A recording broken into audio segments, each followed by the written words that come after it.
Good morning, everyone. On behalf of the ISO, I'd like to welcome you to the 2025 Annual Policy Initiatives Catalog and Roadmap Prioritization Workshop meeting. My name is Hannah Pearson, representing ISO Stakeholder Affairs, and I will be facilitating the web conference today. I'm joined by Alyssa Craig-Arnold, Lead Policy Integration and Governance Specialist, Market Strategy and Governance, and Amelia Blanke, Principal Economist and Director, Market Strategy and Governance. Next slide. Just some housekeeping reminders. This call is being recorded for informational and convenience purposes. Any related transcripts should not be reprinted without the ISO's permission. Please keep your comments professional and respectful.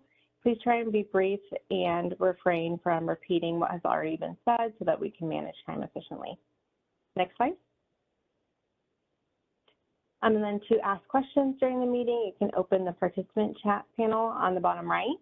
And you can raise your hand by selecting the raise hand icon. If you join by audio only, press *3 on your device. For everyone joining us today, please state your name and affiliation first before speaking. And you can also send comments and questions via chat to all panelists. Next slide. So here's a look at the agenda. And so with that, I will turn it over to Amelia to get us started. Thank you, Hannah, and thank you everyone for being here today. This is part of our discretionary initiatives and policy roadmap process. The purpose of being here today is really for stakeholders to present their ideas to other stakeholders. That's an input and a way of allowing stakeholders to prioritize these ideas and to market them essentially across different stakeholders to each other. This process is very dependent on stakeholder participation. So a huge thank you to all of the stakeholders who are presenting today, as well as all of those of you who are in attendance and everyone who will be filling out the prioritization survey. As you'll notice, and Alyssa will explain as we walk through the introduction today, we've made a few changes in the process.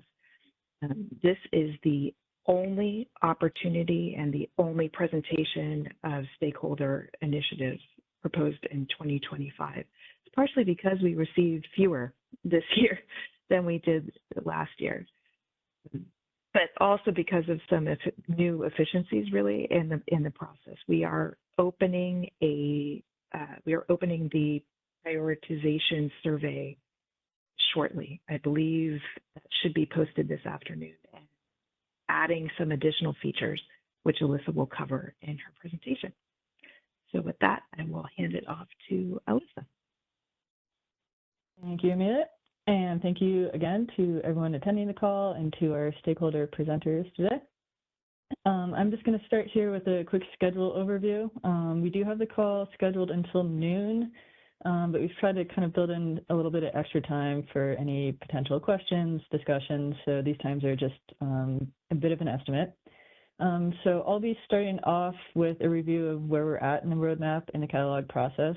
And I want to highlight some next steps for stakeholder feedback that Amelia previewed.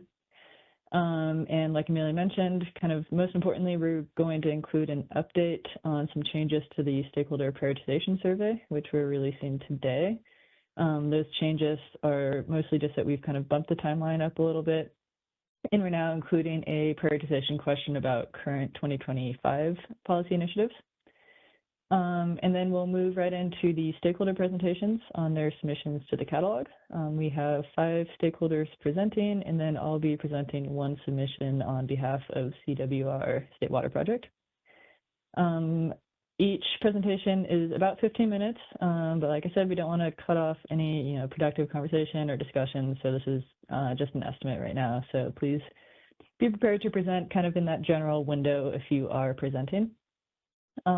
Like our stakeholder meeting last year, if you attended, we have stakeholders who have prepared slides to kind of summarize their submissions with the goal of making sure that all potential stakeholders who are planning to participate in that prioritization survey that we mentioned have whatever information they need to rank those submissions, understand how those submissions might impact the organization.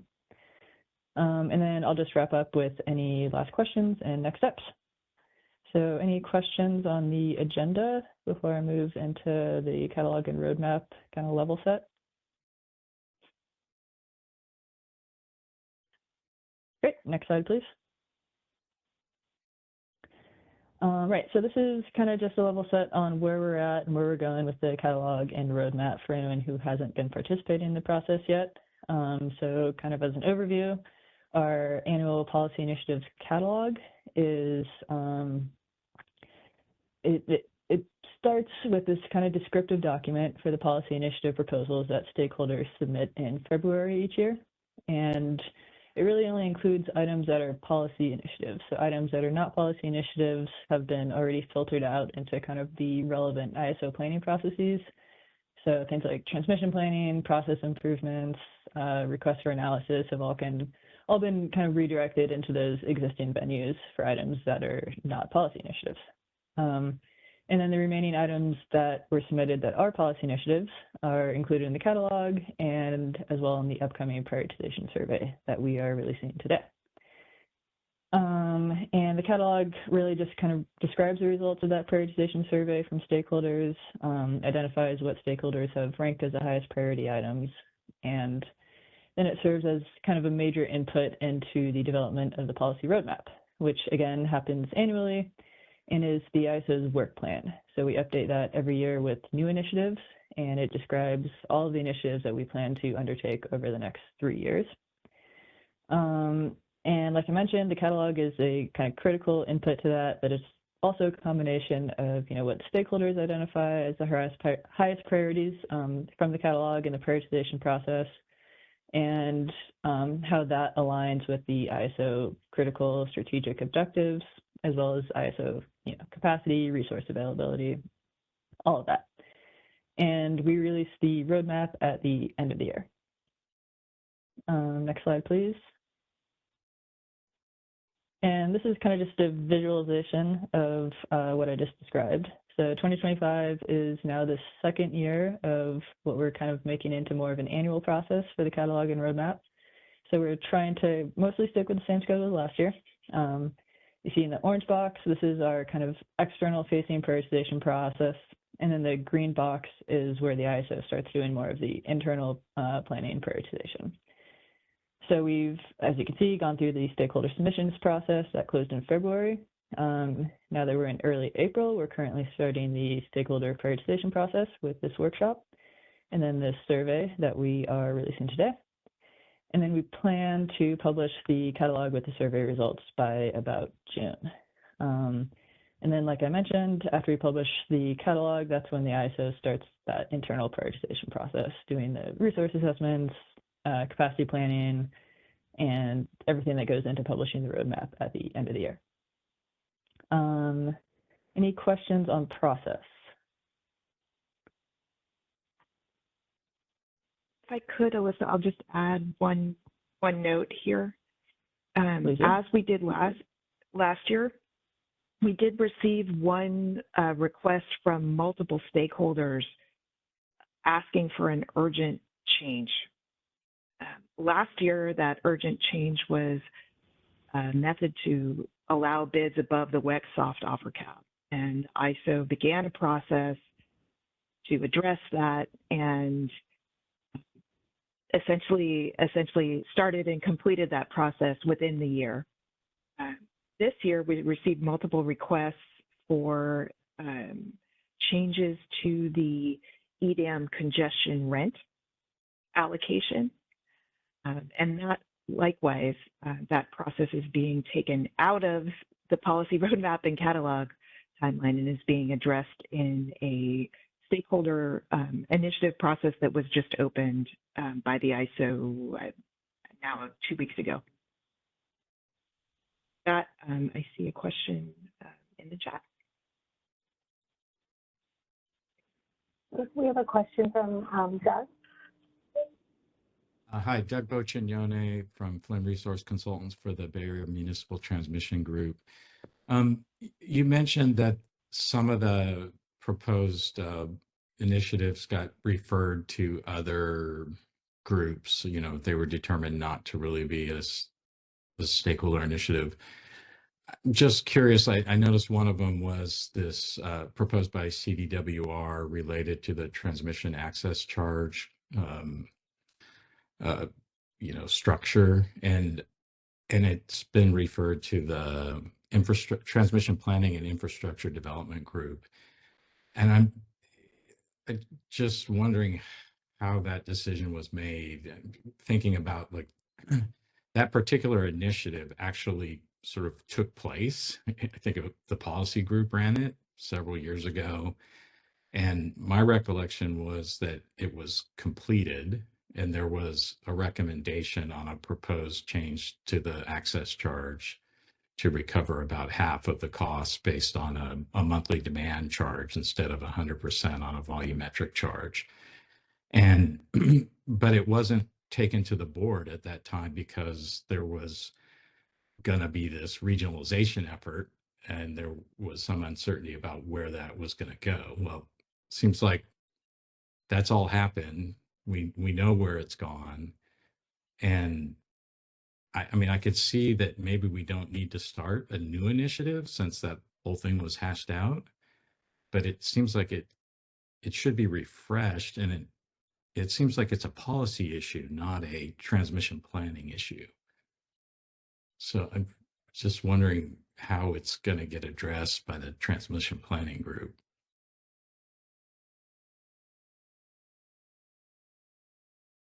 Thank you for making that comment. Appreciate it. We'll take that back. Thanks, Amelia.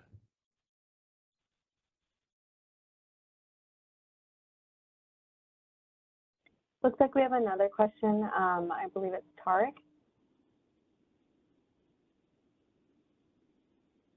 Yes, hi, good morning.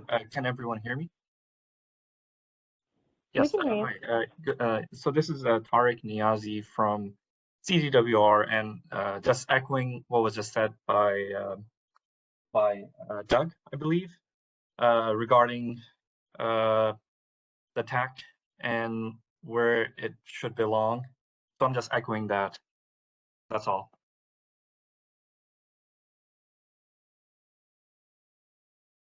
Thank you.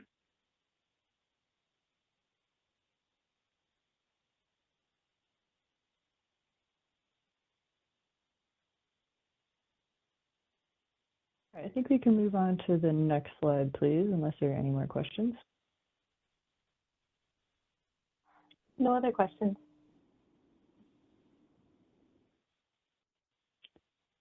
Okay, I just want to spend a little time kind of zooming in on the stakeholder involvement portion of the prioritization process, since we are just kind of starting that right now. Next month or so is really critical and where we want to make sure we have as much stakeholder involvement and feedback as possible. So a quick overview there. Obviously today we've got the stakeholder workshop, which is the opportunity, kind of the one opportunity this year for stakeholders who did submit policy initiatives to the catalog in February to present on those submissions and answer questions for other stakeholders. Then next week, just want to highlight that RIF sector liaisons will be holding their roundtable discussion to discuss themes, priorities among sectors. And then we'll be opening the prioritization survey today, which will be open through April 29. And I want to spend a little time here since, like I've mentioned, we are incorporating a change to the survey. So I guess maybe to start with, like last year, we're still asking stakeholders to prioritize the new proposed initiatives, the ones that are being presented on today. Again, like last year, you'll be able to choose a single highest priority initiative and then rank the other initiatives as support, neutral, or oppose. And that information will all be compiled for the catalog. And then we're adding a second section to the survey this year, and that's new.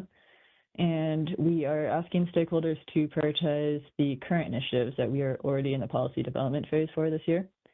And this is in response to, like Amelia mentioned, we have the new expedited initiative that we just added, the EDM congestion revenue allocation initiative, and that was kind of in response to, kind of overwhelming stakeholder support for expediting this and adding this to the roadmap as soon as possible. I think we got maybe 5 or 6 submissions on that.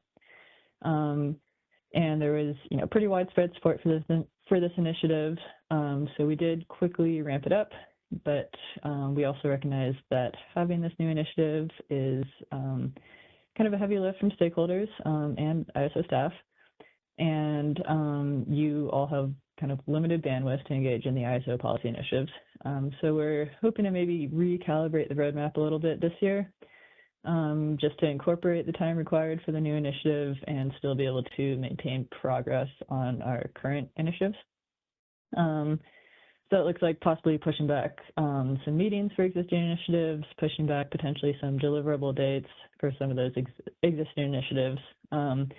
But we do want to kind of get some input from stakeholders before we start doing that about what is critical to all of you, if there's any specific initiatives that you really want us to maintain momentum on and keep to our planned schedules on. And then if there's any initiatives that could possibly be slowed down a little bit. So I do just want to emphasize that we're not planning to cancel any initiatives or put anything on, permanent hold. This is just spreading out the workload a little bit so that we can maintain full engagement and everyone has time to engage on those. So with that goal in mind, we're adding a question to our survey, basically asking stakeholders to rank those existing initiatives with a kind of budgeting exercise. You can allocate 100 points in any way you want among those existing initiatives. And that's just kind of a trade-off exercise. Reflects the reality that we have a finite amount of bandwidth and we're trying to prioritize all these existing initiatives against each other. So one question, hopefully pretty straightforward, just about the existing 2025 initiatives. And the goal here is just to kind of help inform how we update our schedules for those existing initiatives. Again, released today, I think later this afternoon, and is open through April 29. So before I move on, does anyone have any questions on that, particularly with the survey?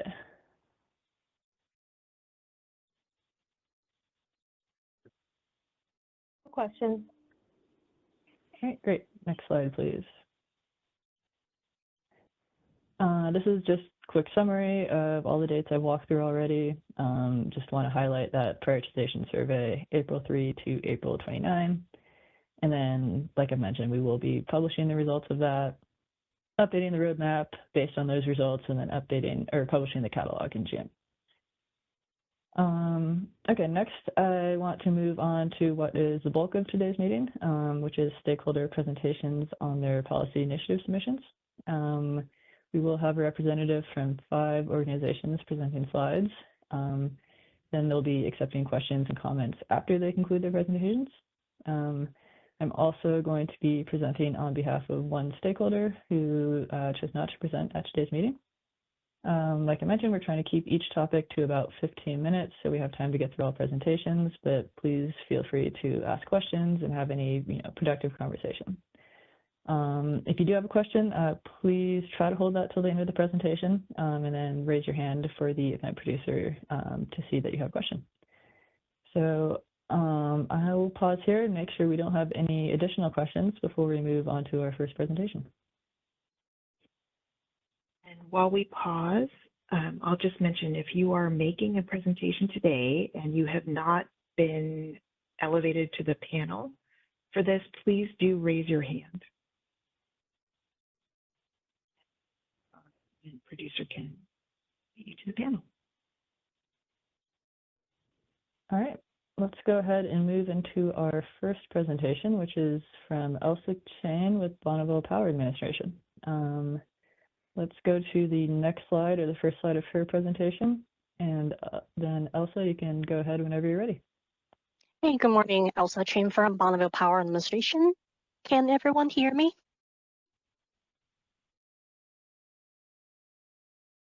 I'm going to try again. Loud and clear. Thank you. Next slide, please. Okay, today our initiative is going to have some proposal related to settlement enhancement in the EIM. Next. These initiatives are intended to address 3 settlement-related issues in the EIM. Here I list 3 bullets here. In the later slides, I will have detail for each bullet. So the 3 issues are, first one is related to KAISO's policy for price correction request.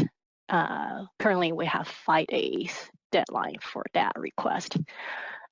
Second issue is related to resettlement for forecasted movement. The third issue is related to ATSR submission and their financial outcome. Next.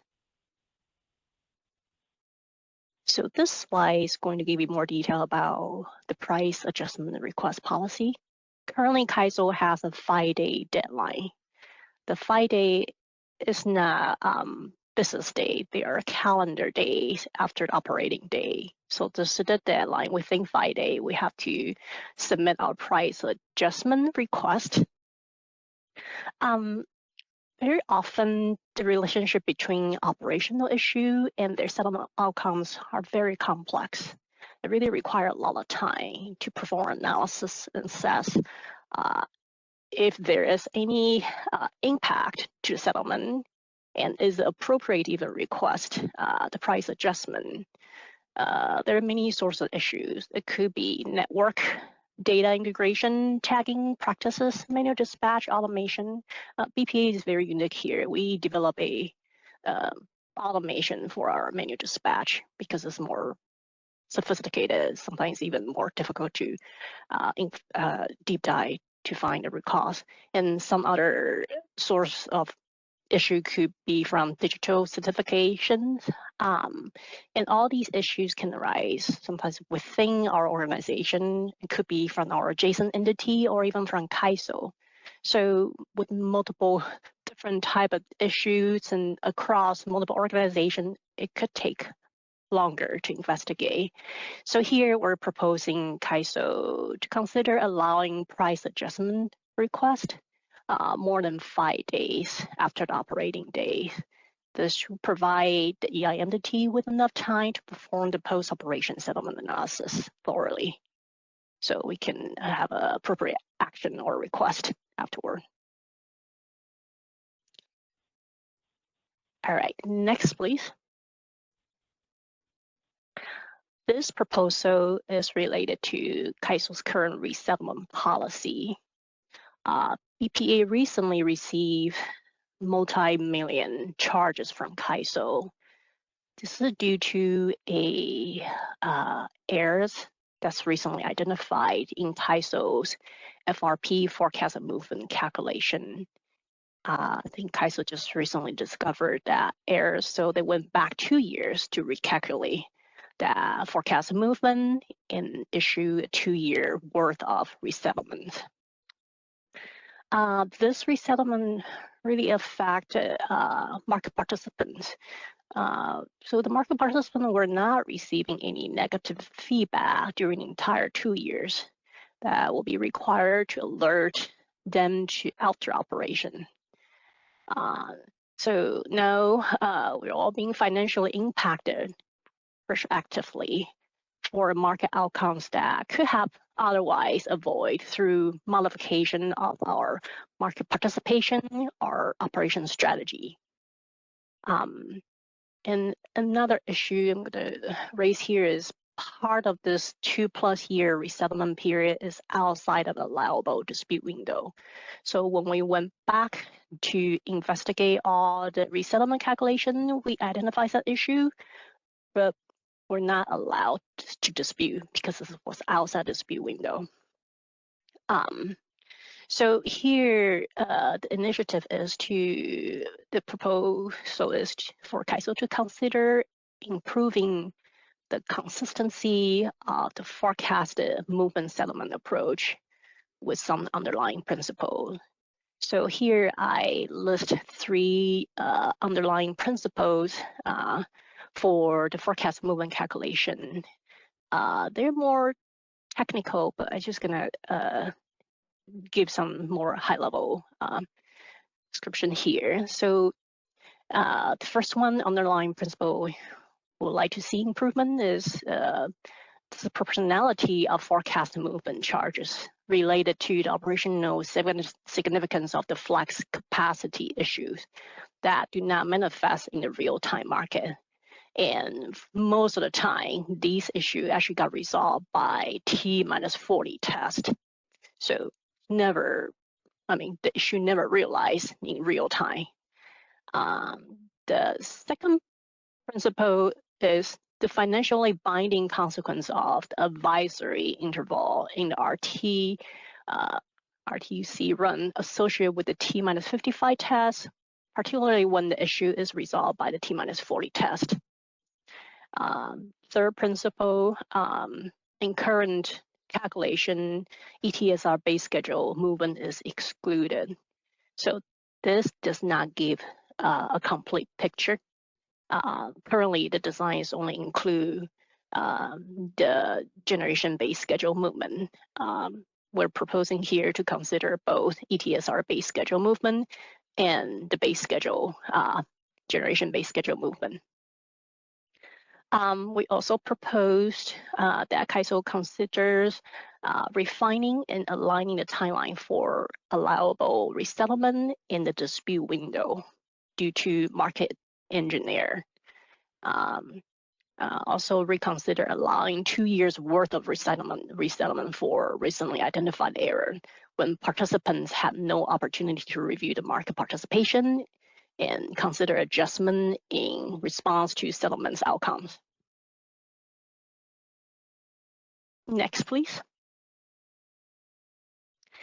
This third policy proposal is related to base ETSR settlement resolution. BPA has 14 adjacent entities, and we submit base ETSR schedule for many of them. System issue can sometimes arise and interrupt BPA's base ETSR submission to CAISO, resulting in appropriate settlement outcomes. This inappropriate settlement outcome can impact not just BPA, it will impact all our adjacencies. We understand that CAISO currently are moving forward with the ETSR submission redundancy in the near future. But before this technology enhancement can be in place, we believe there should be some interim policy to address the near-term need. So here we're proposing that CAISO considers reviewing policy and practices regarding resolution of inappropriate outcome in the market and settlement-related resolution of the financial outcome. So if an entity submitted an incorrect base ETSR that resulting in charges or a credit, but both entities agree that the ETSR submitted was wrong, then CAISO could develop some policy and practice to allow moving the money around as a settlement adjustment between the BAA, because a lot of time CAISO argued that it's not possible to run the market, but if we can develop a policy that allow moving the money without running the market, that will be very helpful. So here, this concludes our initiative proposal. Any questions for me?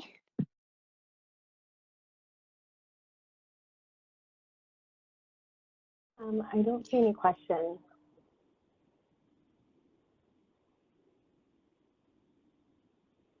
All right, thanks everyone. Thank you. Thank you also for your presentation. If we can move on to the next slide, please.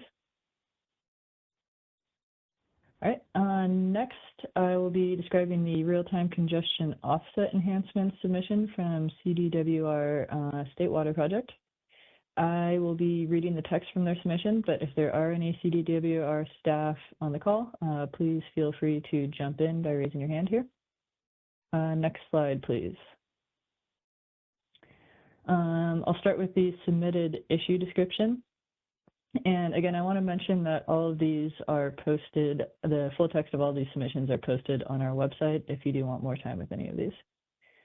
Okay, the submitted issue description, the RTCO charges normalized by load serving entity loads have increased steadily over the years, with some years having a significant rate of increase compared to the prior year.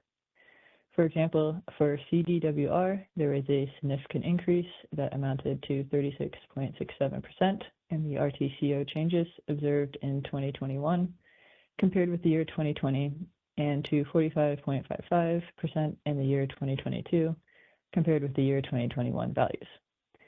CDWR State Water Project has observed that the magnitude of RTCO charges have been rising significantly, irrespective of load growth, resulting in a significant cost to CDWR State Water Project. Next slide, please.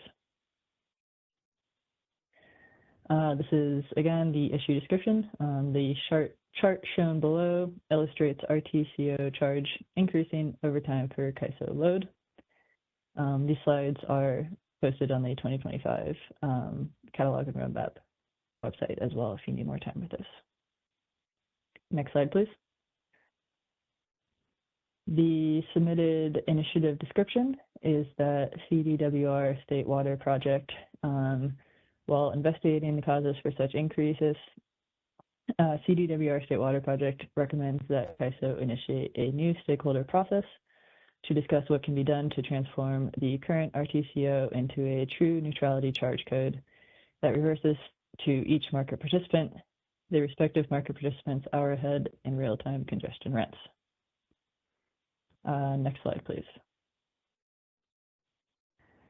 The described market impact is that CDWR State Water Project believes that the main objective of the RTCO settlement mechanism is to reverse the hour ahead in real-time congestion rents collected from a market participant.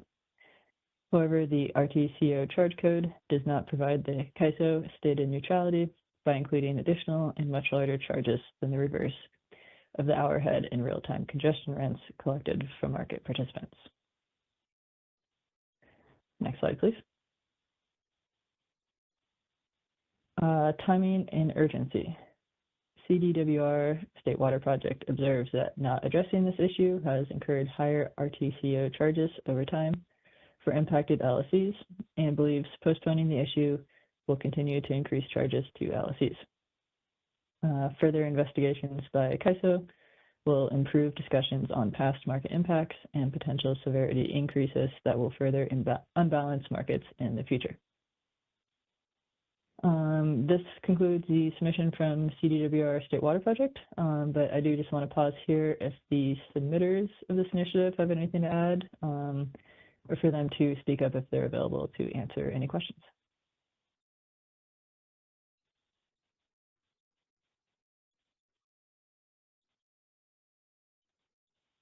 I don't see any hand raised or there's no questions in the chat.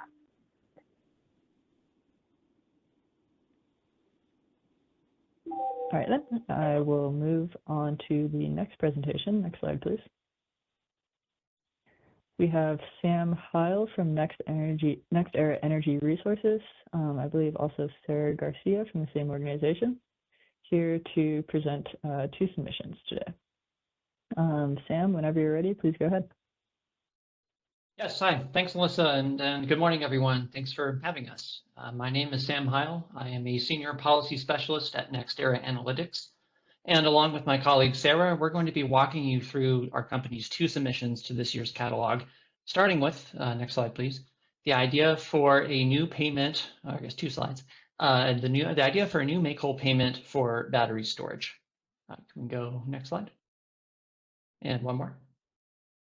Great. So this first idea relates to multi-interval optimization, which is an extremely complicated topic that CAISO did what I thought was a great job covering at the last storage design and modeling group. For our purposes here, though, I'll begin by noting that MIO is a real-time process that can sometimes result in resources being dispatched out of economic merit order relative to their submitted energy offer curves, meaning that resource was dispatched to do something that didn't necessarily make sense relative to the curve it submitted to the market. And this happens because MIO has a 1-hour rolling horizon, or look ahead. And it can see with its forecasted advisory prices that there may be an opportunity to better optimize that resource's limited capability over that next hour. But the problem is that sometimes when those advisory prices don't materialize in the next binding interval, that what I'm calling out of merit dispatch becomes suboptimal from the resource's point of view, and that can eat into its daily real-time energy revenues. And so our position is that even if MIO is a good thing for the storage fleet overall, there are going to be winners and losers here, and we have some anecdotal evidence of that in the next slides. And we think that because suboptimal dispatch from MIO is something that's largely beyond the resource's control, it shouldn't be simply written off as the cost of doing business in the market. Now, normally this is where uplift would kick in, right? But our understanding is that CAISO's primary vehicle for that, which is big cost recovery, is only available when the resource realizes a net loss in a given market for a given trade date. And so our idea essentially is a new bucket of uplift to try to mitigate that revenue erosion for resources that don't necessarily realize a net loss in a market for a given date. Next slide, please. So just to give you all a high level idea of how often this was happening, it is difficult to detect, but we looked at 4 of our batteries that were operational last summer for about 2 months of operational data, and we broke it out into 3 buckets you'll see in that bar chart there. The first bucket is out of merit charging, which we defined as when the battery was dispatched to pay more for charging energy than it indicated it was willing to. The second bucket is vice versa for discharging, so accepting less than it was willing to discharge energy. And then the last bucket, turns out the most significant from this limited analysis, is out of merit idling, which is where, according to our records anyway, that resource should have been economic to either charge or discharge, and instead was dispatched to sit there idling at 0 megawatts. Now, you can't really tell from this graph alone if those dispatches were on net balance good or bad for those batteries, but especially with the out of merit idling bucket there on the right, it looks like it's happening frequently enough in the real-time market and RTD that it warrants further examination. Next slide, please. And so I mentioned it's hard to really quantify from a market participant perspective how much does this help or hurt us, but we can filter out some anecdotal days where clearly something's going on here. And so we pulled more recent operational data, I believe this was 2 or 3 weeks ago, from one of our batteries that was dispatched to discharge out of merit. So the setting here is real-time 5-minute LMPs were around -50.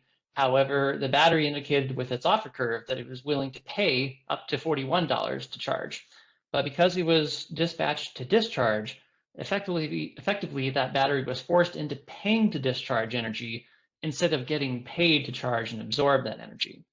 Now, we can't really tell why this happened. In fact, CAISO doesn't publish the advisory prices, so we can't know for sure. If I had to guess, I would speculate that maybe the MIO saw potentially even more negative prices than the -50 in the binding interval. And so it was kind of telling the battery, hold off, you're going to get paid to charge even more if you reserve that headroom for later. But looking back after the fact, those LMPs were basically constant for the remainder of that rolling 1-hour horizon. So, with looking back, we would say that the battery was effectively left holding the bag in this case. Next slide, please. And I'll turn that over briefly to Sarah to talk about why that's problematic from a transparency perspective. That's basically it. It's just that the whole process lacks transparency. You can't see the advisory prices. We have to infer that out of merit dispatch actually happened, and all of this is fairly inconsistent with CAISO's own mission to ensure we have effective markets and do that through the provision of timely and accurate information. And this whole package just seems to be inconsistent with that. Thank you. Thanks, Sarah. Next slide. And so that really brings us to the meat of our proposal for this topic, which is that CAISO take on a new policy initiative, or perhaps scope it into the ongoing storage initiative, that would directly address these suboptimal and harmful dispatches that we're seeing from MIO. And at a very high level, this is how we imagine this would work. So with our proposed make-whole payment, CAISO would first look back at each trade date and determine whether out-of-merit dispatch, as we're defining it here, actually took place. And if that resource realized a positive net revenue, CAISO would then calculate a counterfactual for how would that resource's real-time energy market revenues, how would those revenues have looked like if there had been no out-of-merit dispatches that day? In other words, if the battery had been dispatched strictly according to its submitted bid curves. And if it turns out, according to that counterfactual, that maybe the battery would have earned more money if its bids had been respected instead of being dispatched out of merit, then the battery would receive this make-whole payment.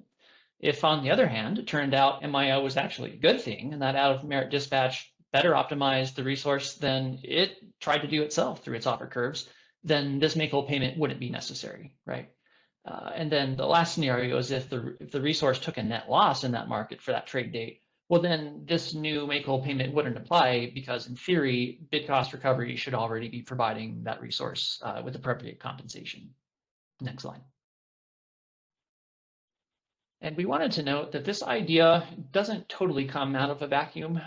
If you remember back to the end of Energy Storage Enhancements Phase 1, CAISO actually got FERC approval to revise its tariff to basically create a new settlement charge code for batteries that are exceptionally dispatched to hold state of charge.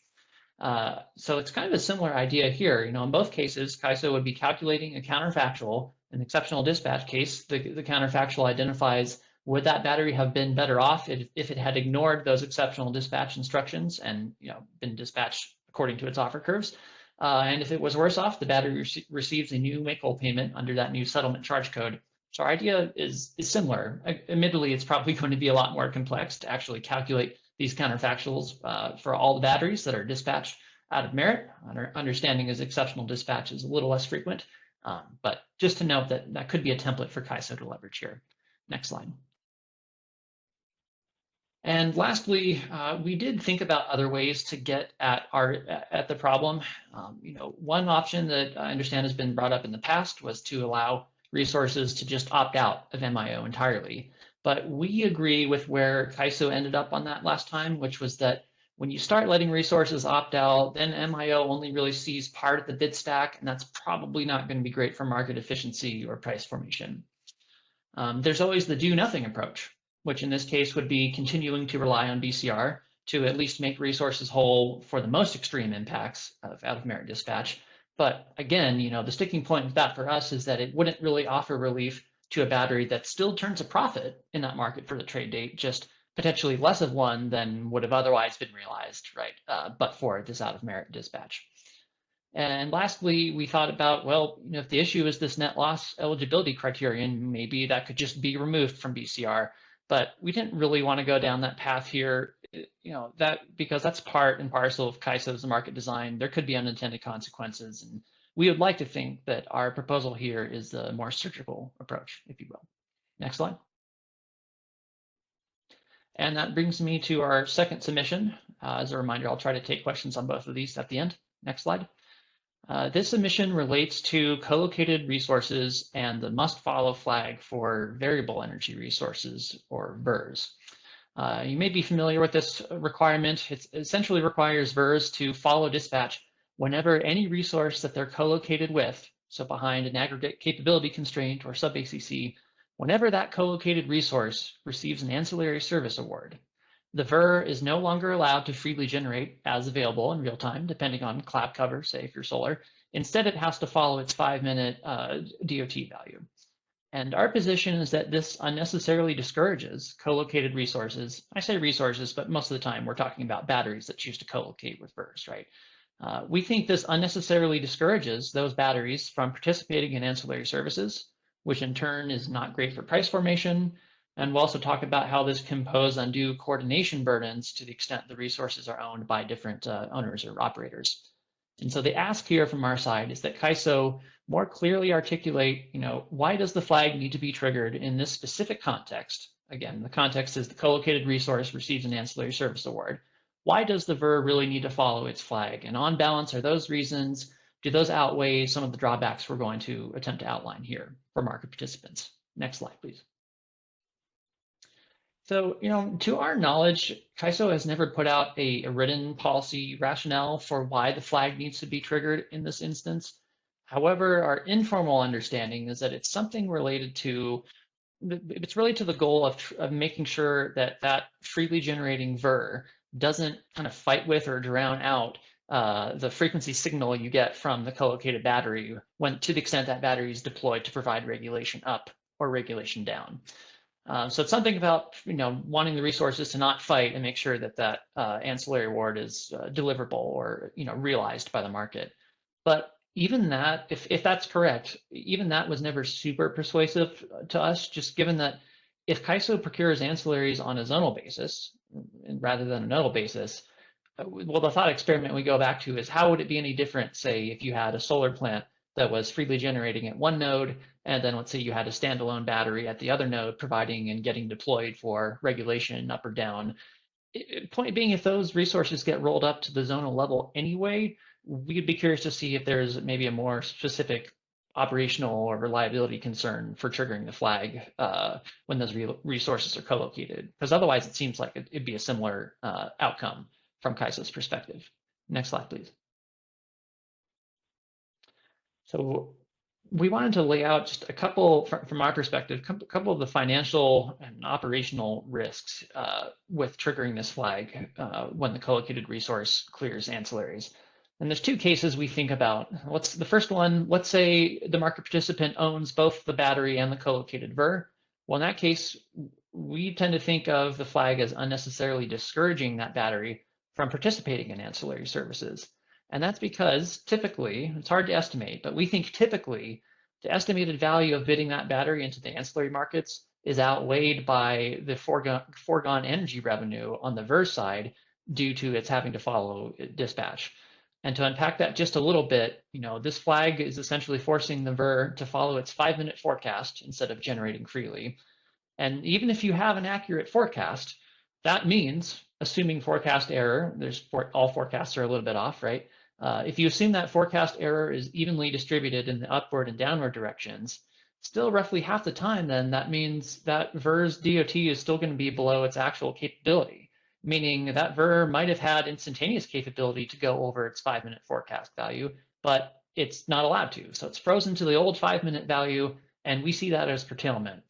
And so unnecessarily discouraging resources from participating in ancillaries because of this flag, that's obviously going to shrink the supply stack. And long-term, that may not be great for price formation. You could even promote artificial scarcity, especially when conditions are tight. So that's the first case. And then the second case we thought about is, well, what if the market participant only controls that VER? So in that case, think about if you own the VER and suddenly you're getting the follow flag, you don't necessarily know why. You might be able to infer it's due to that co-located battery choosing to clear ancillaries for that given interval or hour. Well, that's an action that's largely beyond your control, right? The battery operator decided to do that. And even if you have the data to indicate that, oh, it's probably because that battery was doing ancillaries, it's still hard for the VER owner, the business manager, to isolate the financial impacts of curtailment due to the flag tripping for the ancillary reason versus all the other regular drivers of VER curtailment. It depends on the quality of the forecast. Maybe there was just congestion at the point of interconnection, and that's why my solar plant got curtailed, for example. So it's kind of hard to disentangle those financially. And so that's another example of a burden of tripping the flag in this manner. Next slide, please. So that really brings us to the ask here. It's maybe a little more simple than our first topic, right? We really want to start the conversation with CAISO to better understand, is our understanding of where this flag came from correct? First of all, get more detail on why CAISO operators or staff believe it's necessary. And then, kind of revisit if on balance, the arguments for having it outweigh the financial and operational and coordination burdens that we've outlined here that would militate in favor of removing it in this narrow instance. And I think that's my time. I'll try to take questions. Thank you.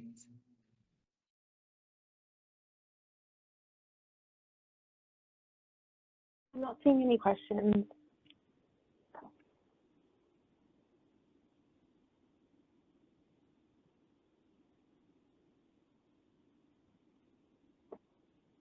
Okay, well, thank you all for your Well, time. thank you.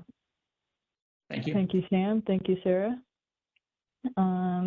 Seeing no questions, let's move on to the next slide and our next presenter.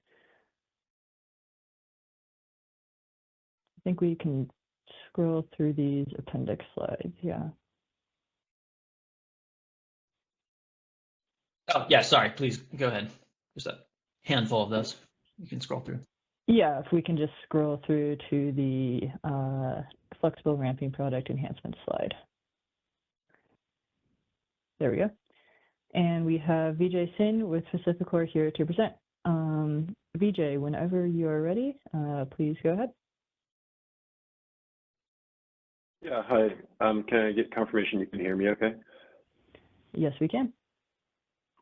Great. You can go to the next slide. So I'm Vijay Singh from Pacificor, and I'm going to talk about our submittal for flexible ramping product enhancements. Next slide, please. It's a pretty short presentation. I will just go through some background before moving to our motivation for submitting this, and then finish up with our proposal. Next slide, please. So the last initiative that looked into the flexible ramping product was the FRP refinement initiative that was completed in 2022. The major enhancement there was procuring FRP nodally instead of zonally. And then since then, there's been some smaller changes that have been made, including to the FRP requirement calculation. There have recently been discussions related to changing certain aspects of the FRP. This includes short-term forecasting discussions around the FRP requirement calculations for the WIM RSE. There's been a proposal by the CAISO Department of Market Monitoring to expand the procurement time horizon. And then there have also been some ideas around extending the FRP demand curve to act as a scarcity pricing signal in the price formation enhancements initiative. And then there are just many open questions about how the imbalance reserve product will interact with FRP. And of course, we won't be able to know until after EDAM go live. Next slide, please.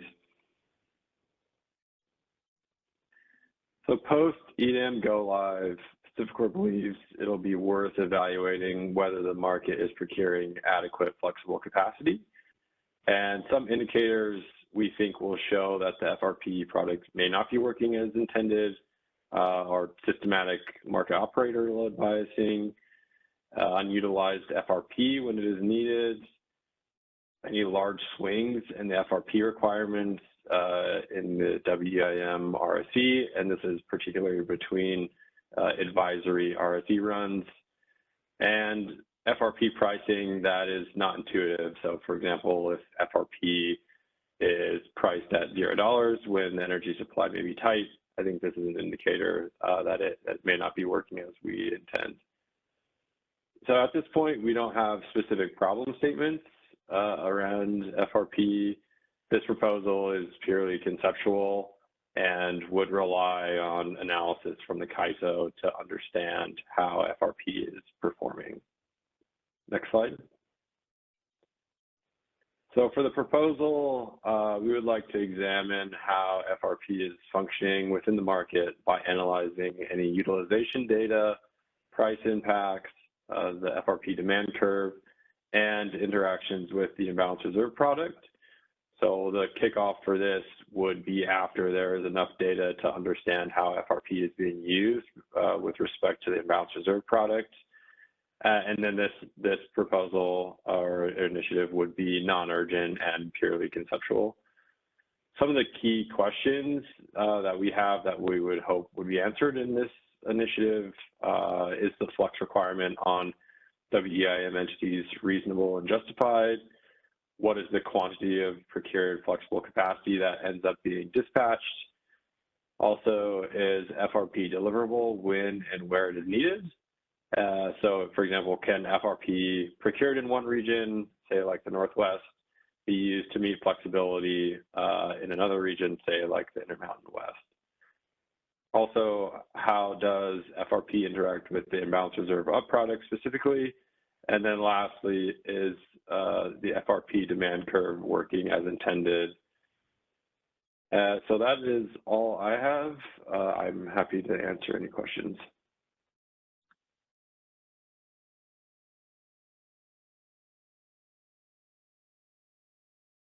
I'm not seeing any questions.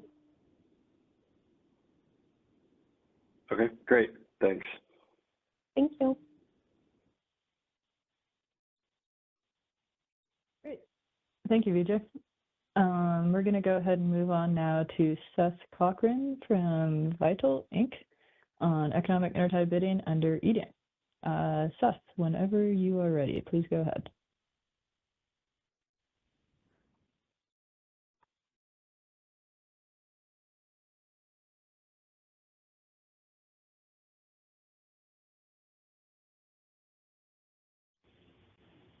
Seth, You're I'm on not mute hearing anything from you. on the WebEx. And then, okay. All right, we got you. Okay, perfect. Thank you. So again, Seth with VTOL, we submitted economic intertie bidding under the EDAM. Next slide, please.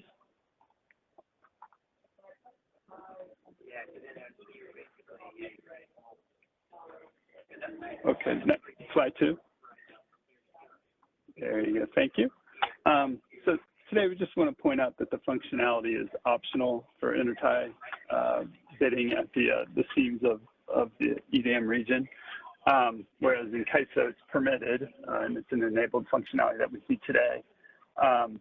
We think that foregoing or delaying this market design is something that is a missed opportunity in terms of improving people's ability to be able to commercially contract.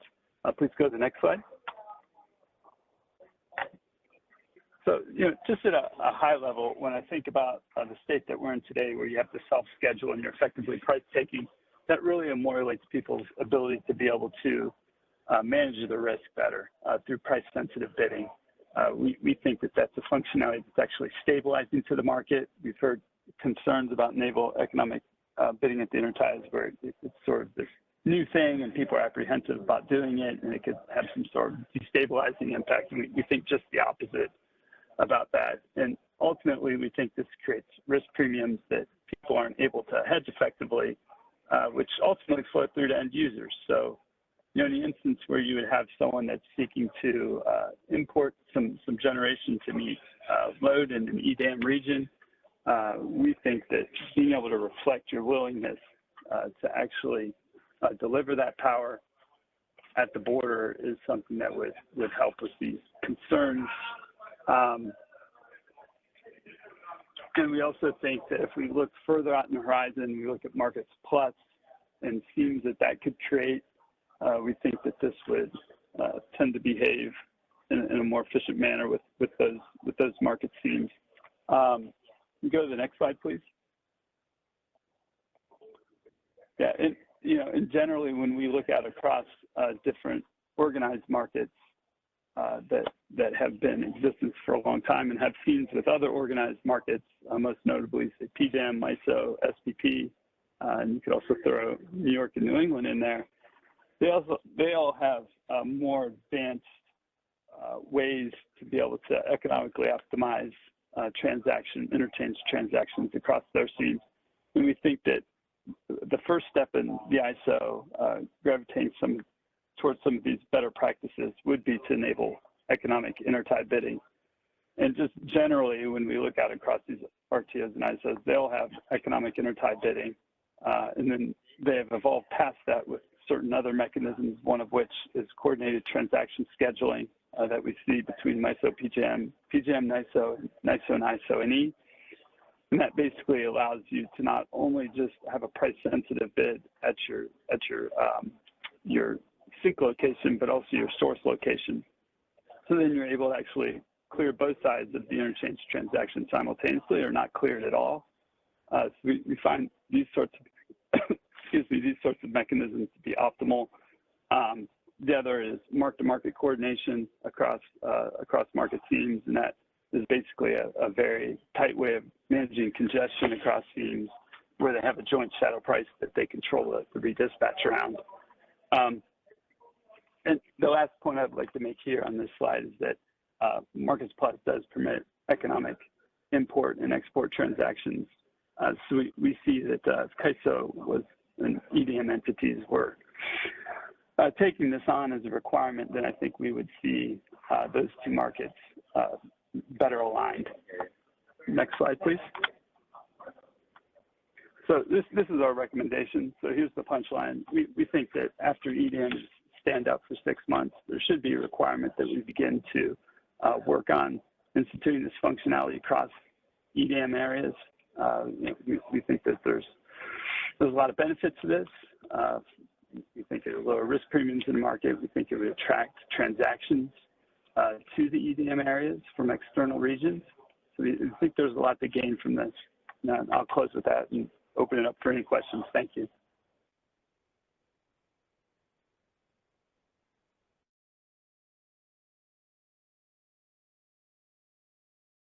I'm not seeing any questions. Okay, well, I appreciate the opportunity to speak to this and look forward to seeing this being considered and put in the roadmap. Thank you. I see a question from Carrie Bentley. Hi, everyone. This is Carrie Bentley with the Western Power Trading Forum. I'm going to speak next, but I actually had a quick question for Seth on your recommendation. You recommended that it starts after go live. Do you think there'd be any value to starting it before go live? Just kick it off and start discussing the issues? Was there something particular about waiting that I should think about? Well, yeah. No, I think time is of the essence. It'd be great to kick that off now. The reason I put that in there is because I'm confident that if we see 6 months of it, that we would see that there are benefits to this, and that may more clearly show through. So I was sort of using that as a period where we could draw from what we're seeing in the market today to then say, okay, well, some of these observations that we're seeing do lend to the point that we need economic inter-tie bidding. Yeah, makes sense. Thank you. Mm-hmm. Thank you.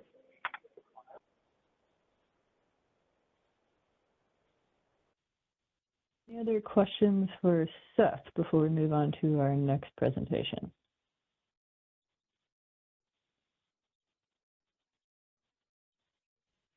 No. All right, great. Well, thank you, Seth. And I think we can move right on to Carrie Bentley from WPTF, who will be presenting on the 3 submissions from Western Power Trading Forum. Carrie, if you're ready, please go ahead. Yeah, thanks so much. If we can go to the next slide, please. Next slide. So I'm Carrie Bentley. I'm from the Western Power Trading Forum. We're a nonprofit trade forum dedicated to transparency and fair competitive rules. And so I've broken these proposals in 3 parts, but 1 and 2 are significantly overlapping. So next slide, please.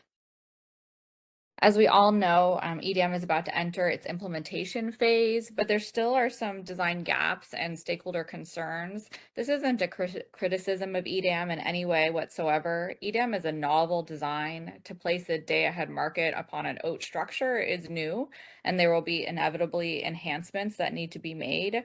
Our pitch is that we should start now. We've already started this around cost allocation, as we heard, congestion cost allocation, but there's still work to be done on inter-tie participation, CRRs, other issues. And there are kind of 2 tiers to this. 1 tier is internal to the CAISO rules, and then the other one has to do with seams.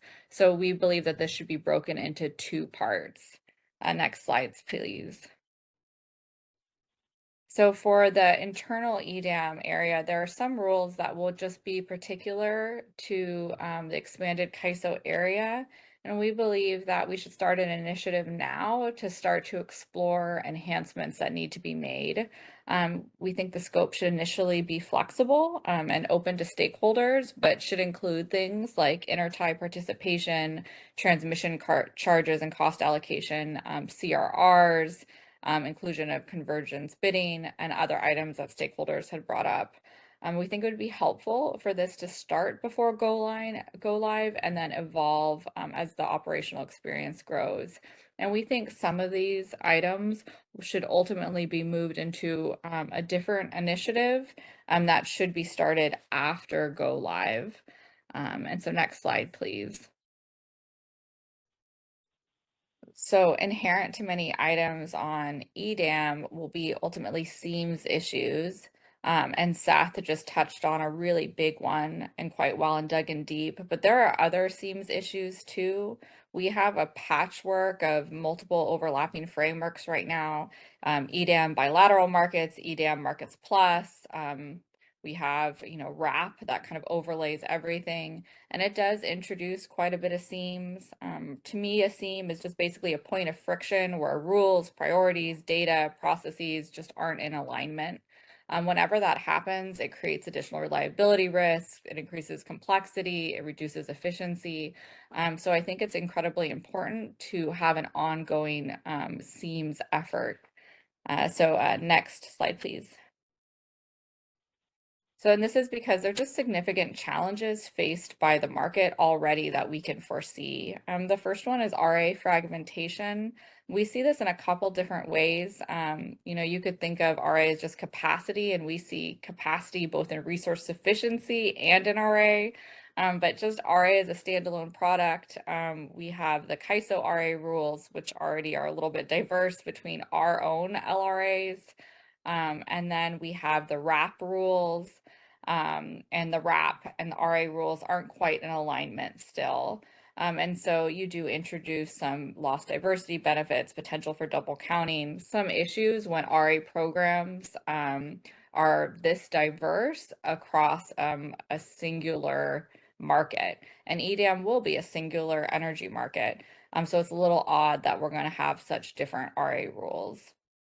And the next one is transmission coordination, having, many different OATs, carves outs, reservation rules, all reduce available transmission for optimization.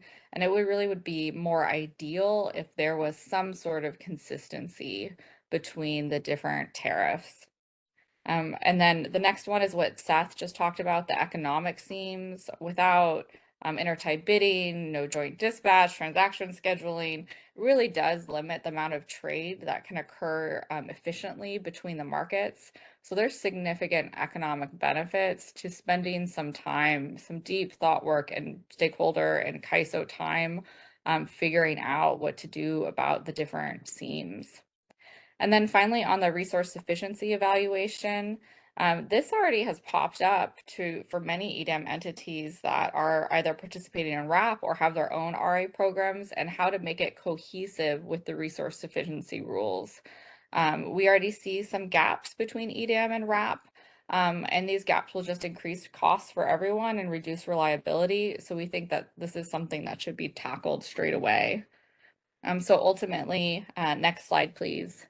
We think the scope should be a standing stakeholder initiative led by the CAISO to address this proactively. And we have different coordination prioritizations here. We think that could be established.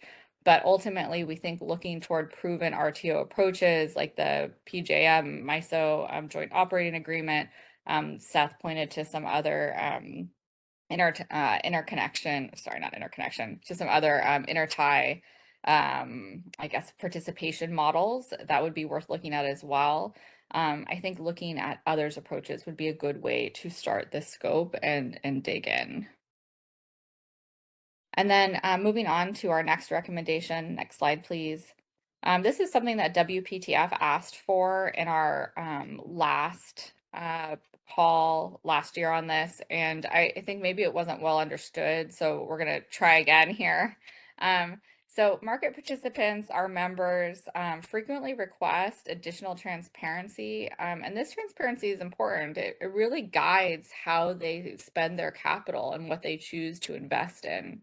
And without transparency, they are unable to really allocate that capital efficiently and make good decisions for the market overall, which is, honestly, the point of having a market. It is so we could have that efficient allocation. So we have documented just a full few items here that we know about that have been requests for additional data and information. Our ask is that there be a routine ongoing transparency effort where these can be considered and reviewed, maybe somewhat akin to the BPM process, just so the CAISO is regularly producing and responding on stakeholder requests for transparency. We do feel like the CAISO has been responsive to one-off requests when they can, but there's no centralized place for people to make these requests and to understand really why the requests are being, granted or not granted. So last slide. We just really urge the CAISO to consider these requests. We know adding reoccurring processes is a big ask, but we think that the efforts would more than make up for it in increasing efficiency in the market, and really would help stakeholders overall as we enter into EDAM. We're going to need to be more transparent. We're going to need to think more thoughtfully about SEAMs and about, EDAM enhancements, because it's not enough really just to implement EDAM. We want to do this really well. And I think without additional processes, it will just be a really challenging few years for us. So we hope the CAISO considers it. I welcome any questions.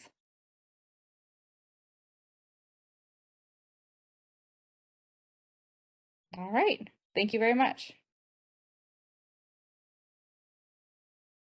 Thank you, Carrie. Any questions for Carrie?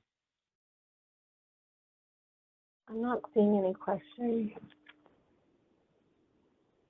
All right, well, since we're ahead of schedule, just want to make sure we don't have any questions for any of our presenters today or any questions for the ISO in general.